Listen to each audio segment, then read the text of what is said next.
thing I thought of when he told me that. I was like, oh my God, your parents watch the show. All right. Well, Emily, I am loving this season of OC. It is so, so good. How are you feeling watching back this season so far? I know we're just a few episodes in, but how are you feeling about it? Well, first of all, I don't really watch it. Really? No. Shane does, though. So Shane watches it. He actually watches the episodes multiple times, and then he'll text me and be like, you did this, you said this, you need to know this person said this. So I get like the Cliff Notes version. I see a little bit here and there, but I don't actually sit and watch the episodes. I never have. It's been 5 years and I just don't do that. How come? Is there a reason why?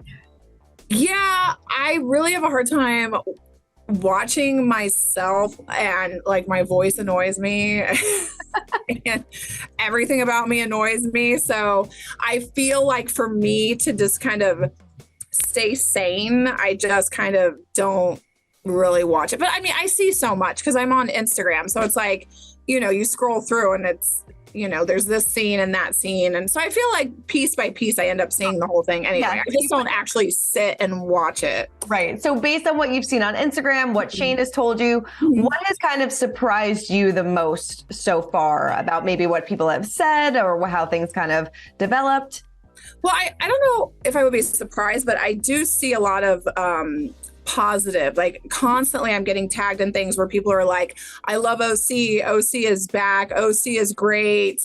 And so that's really refreshing. And I love that because I think it struggled for a couple of years trying to find the right fit, trying to find the right cast, trying to figure out, who meshes with who and what's the best thing for the show, the best cast for the show. So I feel like with a little bit of the struggling along, it's finally to the point where I think everyone is like, this is great. The show is good. The cast is great. So that's great to hear. I really don't see negative things other than people that get mad about certain specific isolated events. Like, you shouldn't have done this or you shouldn't have said this. But other than that, I mean, the overall theme, I feel like it's great.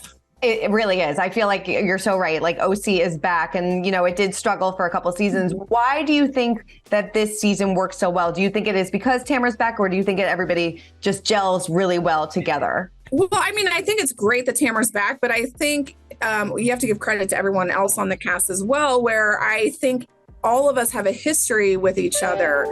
And so that makes for a good show. I mean, Tamara and I have a history, although not great, but then it's interesting to see it go forward. And, Heather and I have history and Shannon and I have history. And, the new girl, Jenn, even though I didn't know her, she has history with Tamara and Gina knows her. So, you get a great show when we're actually all involved in some way with each other. And I would say, like last season, I mean, there were like 3 new people they brought on the show that didn't have any history with any of us. And that's a struggle. You don't know anyone. No, you make such a good point. It feels like this is a group of friends where last year it was a bit disconnected. I totally agree with you. I love that you said Shane watches the episodes multiple times. Has he watched this upcoming episode? And what did he think about the waxing, the admission of, some sex tapes, things like that? Oh my gosh. He watched it twice. And the first time he was like, just to let you know, it's the scene where we get waxed. And I was like, oh my God, I totally forgot about that scene. But when I watched it, it actually made me laugh. Like I was laughing out loud. It was funny, but I don't remember it being funny at the time because clearly I was in a different position. So you don't think it's funny at the time, but watching it, it was funny. And I did not remember that I said anything about any kind of, he was like, and you told Heather, I was like, oh my gosh, I must have drank way too much because I don't even remember saying that. But anyway, he just rolls with it now. He's just like, Emily, really? What does your mother-in-law think about all of that? I don't know. I'm hoping that she just doesn't see that part. That was the first thing I thought of when he told me that. I was like, oh my God, your parents watch the show. Well, it seemed like, you had an epic party. Did everything go as planned? Were you satisfied with how the day went? Yeah, you know what? My whole intent was that we came together as a group and that we just had a blast. That's really what I wanted. And I thought the day went so well. I thought everybody had fun. Everybody was doing the slip and slide. There were drinks, cocktails, food. I mean, how can you not have fun in that gorgeous setting? Like, how beautiful is the backyard and the pool and the home. And it's just, I just thought it was amazing. Absolutely gorgeous. It seems like Tamara and Jenn may have come to some sort of resolution at the end of the episode, but did you feel that Tamara was treating Jenn a bit too unfair in this situation? And like, if Jenn is happy, should everyone just leave her alone? You know, I understand. I mean, I get both perspectives where she is an adult woman. And if that's her choice, like we just have to agree and say we agree to disagree, whatever. But, you know, also we're on a show and, you know, the whole point of being on the show is to talk about your life, to be honest about your life, to be open about your life, and to allow other people in and to have opinions about it. If we all just sat back and said, well, that's their life, let them just do what they want to do, you'd have the most boring show ever. So, you know, I think we're just doing what we're supposed to. Right. Do you feel like, well, Jenn recently said that Tamara turns it on for the cameras. Do you agree with that? Do you feel like she did that this season? Well, I would say yes, to a certain degree, but I don't think that she ever acts outside of how I know her. I don't know. I mean, Tamara's a lot. I mean, on or off camera. So, and you know, she is a veteran of the show. She's been on a long time. And so when someone new comes on, I don't know if they understand exactly, you know, what to do or what to say or what it's like. And, you know, I just think she's doing what she's supposed to do. I mean, I didn't get that either in the beginning. I feel like I was like Jenn. I was a little naive too when I first came on. I was like, wait, we're not all just going to be like friends and everybody's going to like me. And then like the drama is later. I didn't get that. Right. So I was a little late to the party too. So do you feel like Jenn and Tamara will eventually get into a good place, or do you think that too much damage has been done in a short amount of time? You know, I don't know. I'm not sure. I mean, I feel like there's been a lot of damage done. And I do know that Tamara has a very hard and strict line where she doesn't like people who lie. And I do think that Jenn has a tendency to try to create her own narrative so that she can make her look better or make Ryan look better.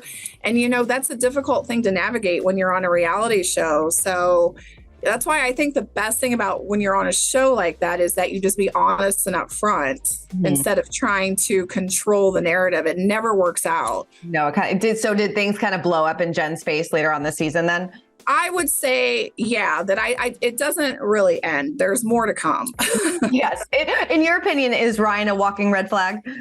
Oh my God. Is there like a step above red? Like, is there neon? Because I would say he's a walking neon flag. Like, there's a lot of flags going on. Like run, don't walk. Like you said, you and Tamara seem to be getting into a better place, moving along. Is she still Lucifer to you? Oh, no. I mean, at the time, yes, I don't take that back. But now I think we understand each other better. I feel like her opinion of me or my opinion of her was coming from things I was hearing from other people and not necessarily the opportunity to actually really get to know one another. So I'm actually very happy that she came back because it put me in a position, and probably her too, where we were like, okay, let's just actually get to know get to know each other and then decide if we don't like each other or not, instead of just being like, I don't like her, blah, blah, blah, blah. So, I mean, it's been good. I actually felt as if we have a lot more in common than not. Yeah. How thoughts on Vicky coming back? I know the two of you had a checkered past. Well, you know, Vicky, I like Vicky. I've always liked, I don't even call her Vicky. I always call her Victoria. Even when she texts me, I'm like, hello, Victoria. But I never disliked her. Victoria just has a very, you know, heightened sense of who she is and her role on the show. And she tries to diminish other people a lot. And so that was difficult. But I do feel 5 years in now that she does finally have a little bit of respect for me. Maybe a little. Do you feel like when the Tres Amigas are together, it's just the Tres Amigas and then everyone else around you? Yeah. And, you know, I get it that they're all friends and they have a long history, and I understand that. And Gina and I are close, so I get that. But I feel as if when you have a cast that has 6, 7, or 8 people on it or whatever, you can't constantly just focus on 3 out of 7. You know, it has to be inclusive. There has to be other people involved. Yeah. Like, otherwise, get your own show. Yes, totally. You know, Gina said that, I believe she said Shannon is the woman that she trusts the least out of everybody. I'm going to ask you the same question. Who do you trust the least out of everybody? You know, I wouldn't have said Shannon earlier, but then like some things have happened recently that have been disappointing to me about her. So I would have to say Shannon, which is sad for me to say, but I don't know. What are some of the things that you have been disappointed in? Well, you know, so for example, you know, they did like the Trace and Vegas did their show at the Irvine Spectrum, and Tamara texted me and said that she wanted me to go, and I really wanted to go. I thought it would be fun. I wanted to go and support them and, you know, just be in the audience and have a good time. But Shannon was very adamant that like I was not allowed to be there. So I don't know. I thought that was hurtful. And did you ever find out why? No, I mean, I don't really know why. I know Jenn was allowed to be there and Taylor was allowed to be there, but I was strictly forbidden by Shannon that I was not allowed to be there at all. So interesting. You know, do you feel like, you know, at the end of, or maybe the beginning of next episode, we find out like this bombshell thing that Heather has on Shannon's relationship with John? Do you feel like that is what caused the breakdown of her relationship? No, absolutely not. That is just bringing that downfall to the light. That was already on its way down. It was down. It's been falling. So I don't think you can put any blame on Heather or me or any of the cast for talking about things that, you know, are going on that, you know, strictly speaking, we're supposed to be talking about. That I mean, I think they're broken up again now. So were you surprised when you saw that Shannon went up to producers and was like, if this comes out, I'm not filming anymore? No, I wasn't. Well, one, I wasn't surprised because Shannon does that a lot. I think they probably have a lot of footage of Shannon telling them what to show and what not to show. Right. But, I mean, that didn't surprise me because I was very aware that there was one thing that was supposed to be presented publicly and then other things that were not. So, but you know, when you confide in people on a show, you assume the risk that those things that you confide are going to come out on a show. Right. That's so true. You know, why did you feel the need to apologize to Heather in this episode as well? You know, I think it's important to always apologize and take responsibility for your own actions and things. And I always want to be cognizant of, you know, my own part. I'm not a perfect person. I'm not a perfect friend. And so I think it's important to take a step back and say, you know what, you made me feel like this, or I didn't like this, but you're right. I shouldn't have done that. So, you know, it's just relationships are a two-way street and each person has to kind of wiggle a little. So I'm always open to wiggling, to taking responsibility for my part. Yeah. How did Gina feel about it? Oh, about the episode or about? No, about you apologizing to Heather. Did she feel any way towards that? I don't know. No, she didn't say one thing or the other, so I don't know. Do you feel like Heather needed to apologize to Gina? Do you think that she was trying to be a good friend, or do you think that she was being a little judgmental? You know, I mean, I do think that I do feel that Heather's intent always is to be a good friend. I don't think Heather's a bad person, and she's definitely not evil or anything like that. I don't think she has, you know, she wants to make anyone look bad or make anyone feel bad. I think that a lot of times just her own personality can make it seem that way, if you know what I'm trying to say. Would you consider her a good friend? I do. And, you know, I think Heather is difficult to navigate sometimes, and I'm getting better at it. I think there's a learning curve, and I think this season, my relationship with her is a learning curve. So, you know. Who surprised you the most this season, going into it and then ending? Probably Heather, just because we were very close when we finished filming last season, and we actually spent a lot of time together, not on camera, just hanging out and having lunch and talking. And then when we started filming, I felt like she was very different than the Heather I knew before. And so I don't know, I just felt like it was a little disappointing. And so I would have said going into the season that Heather and I would have been really close, and I probably would have had friction with Shannon or with Tamara coming back. But it just ends up, that's the fun of reality shows, though, is like you can't ever predict. You can think one thing and then the exact opposite happens. Right. It was interesting. I spoke to Shannon, I think, at the beginning of the season, and she said Heather is kind of alone this season. Do you agree with that statement?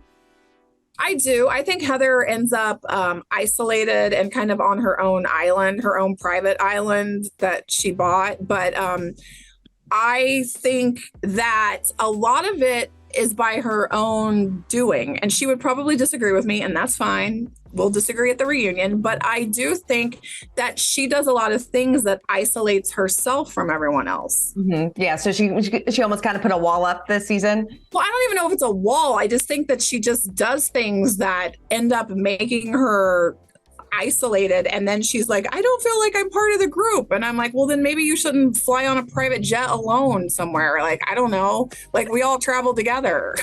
Right. I'm excited to see it. Like, you and Shane seem to be in a really good place. How did reality TV, if it did at all, how did reality TV help your marriage when, you know, it sometimes hurts so many others? You know, going into the show 5 years ago, Shane was not a fan of being on the show at all. And he made that very clear to me. He was like, I don't want to film. I don't want to be on a show. I don't want you to be on a show. But he ultimately said, but it's up to you. You have to make your own decisions and you have to do whatever you want to do.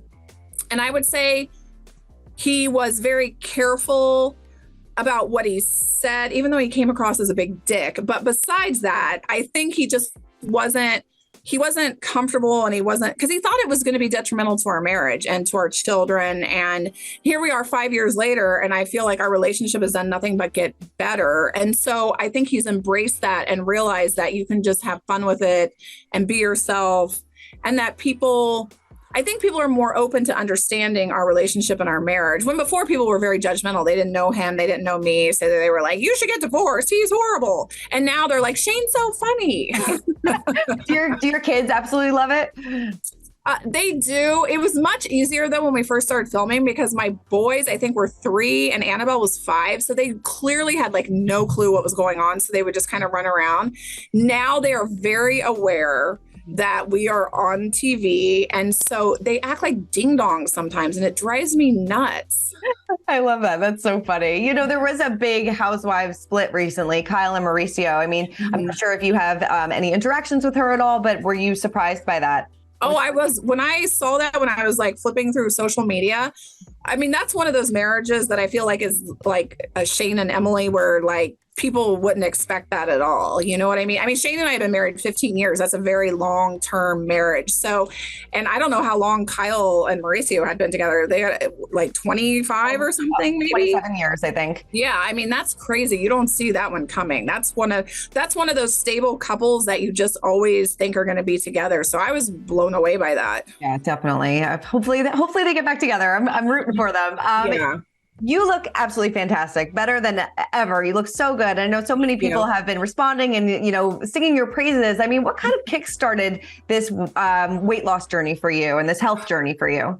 Well, so we finished filming in November, and I remember we filmed the title cards, and our showrunner sent a photo of me that he took with his cell phone.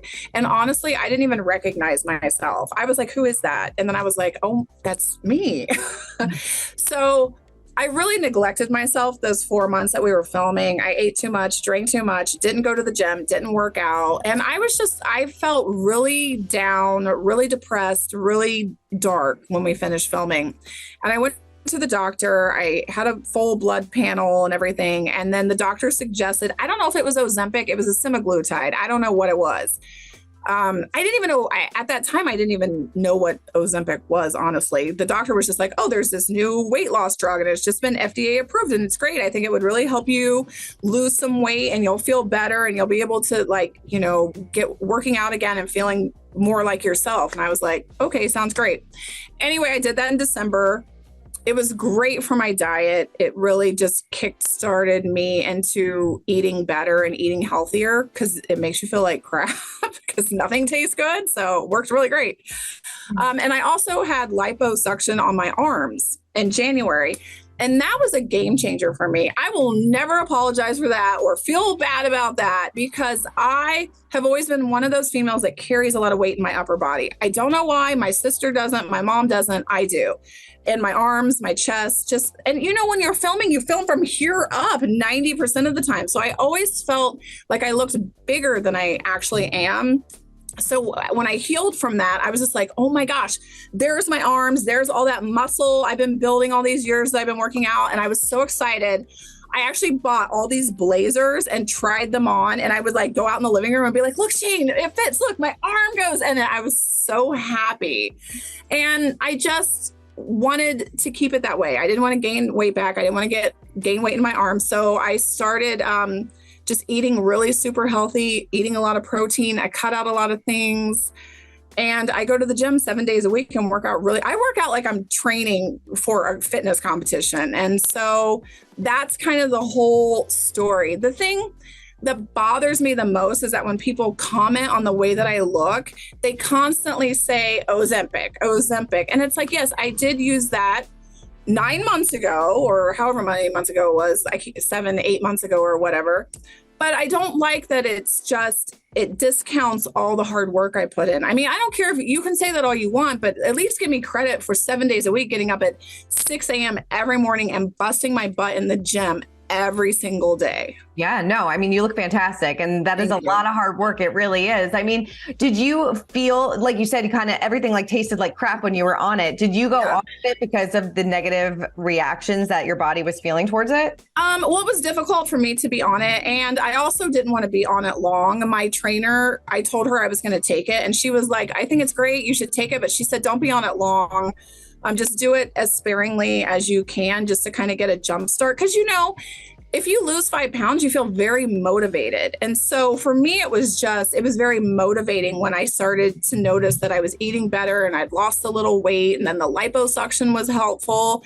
And so I think it was a good kickstart for me, but it was very difficult for me to function. I have 3 small children, so I couldn't feel like that all the time. You know, I can't constantly feel, you know, nauseous. So it was very short-lived, but it was very effective. Yeah. Why did you want to be so open and honest about it? Well, I figured that honesty is always the best policy, regardless of the backlash or how judgmental. Well, first of all, I didn't even understand that people were going to be judgmental, because women have been looking for weight loss tools for, I don't know, probably centuries. I mean, women, like in the 90s, I remember fen-phen, and then there's like diet suppressants and appetite suppressants and diet this and diet that. I mean, the diet industry is $1 billion industry. So I didn't really understand the backlash with a certain type of weight loss tool that actually works. That was prescribed by a doctor after I did a visit and a blood panel. I don't know. So I didn't really get it, but and you know what I was thinking? If I wasn't honest, if I just said, oh, it's just strictly for me going to the gym, everybody would still be commenting that's that. True. So it makes no difference. I might as well just be honest. It's a lose-lose situation, right? Are you at your goal now? Is there anything else that, like you said, you had liposuction on your arms? Is there anything else that you want to do? Or are you happy with how everything is right now? I am very happy. I mean, my energy level is through the roof. I wake up at 6 a.m. every morning, and I am so excited about just starting the day. I'm excited about going to the gym and what weights I'm going to do and what body parts I'm going to work on. And I don't know, I just feel very healthy and very happy and very fit. And that's why these women that say terrible things, like, it doesn't make any sense to me. Like, I did something for myself that got me to this point that makes me very happy. So I don't know why you're all so mad. Right, seriously. I'm so angry. Seriously, you look fantastic. As long as you feel good and you are happy, that's all that matters. Right? For more news content and exclusive interviews, make sure to hit the sub, like, and bell button down below and visit usmagazine.com.